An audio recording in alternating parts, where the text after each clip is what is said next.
shopping malls and stores closed across the country. City streets empty as millions remain confined to their homes. Factories shut or reopening at a snail's pace. None of this is good news for Apple.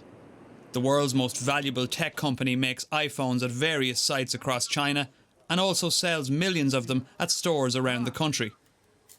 The profit warning underlines just how serious the coronavirus outbreak is for a business like Apple, which is heavily reliant on its supply chains in China, as well as its strong customer base there. Apple had already been facing challenges in China before the outbreak. In 2019, the company made sales of $44 billion in the country, a fall of 12% from 2018. And the relative value of the Chinese market for Apple has been declining in recent years. In 2015, the country accounted for 25% of Apple's total revenue. That has fallen steadily. Last year's figure accounted for just 17%. If it is not contained, the coronavirus outbreak could dramatically increase Apple's difficulties. The company has already said that worldwide iPhone supply will be temporarily constrained due to the outbreak. For more on this, let's bring in Konrad Busen, our financial correspondent in Frankfurt. Konrad, and all this coming at a time when the share price of Apple is trading not far from a record high. How big a risk is this for investors? How vulnerable are financial markets right now?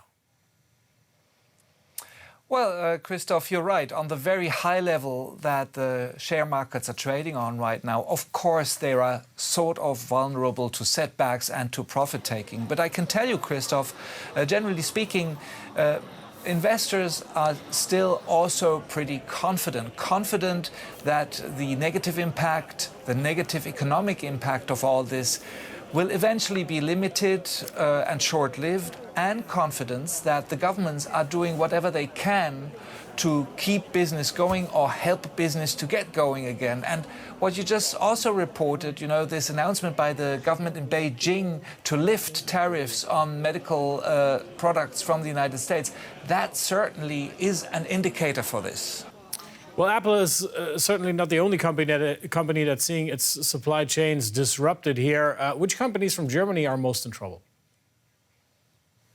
Well, certainly the car makers and the suppliers for the car sector, they are the ones with the most integrated supply chains in between themselves and also over country borders. So BMW, Daimler, Volkswagen, they all are seeing their production lines in China stopped right now. Also suppliers like Schaeffler, Continental, Webasto, and other European car makers like Fiat already have talked about that soon they might be forced to close European factories because the parts from China are not coming.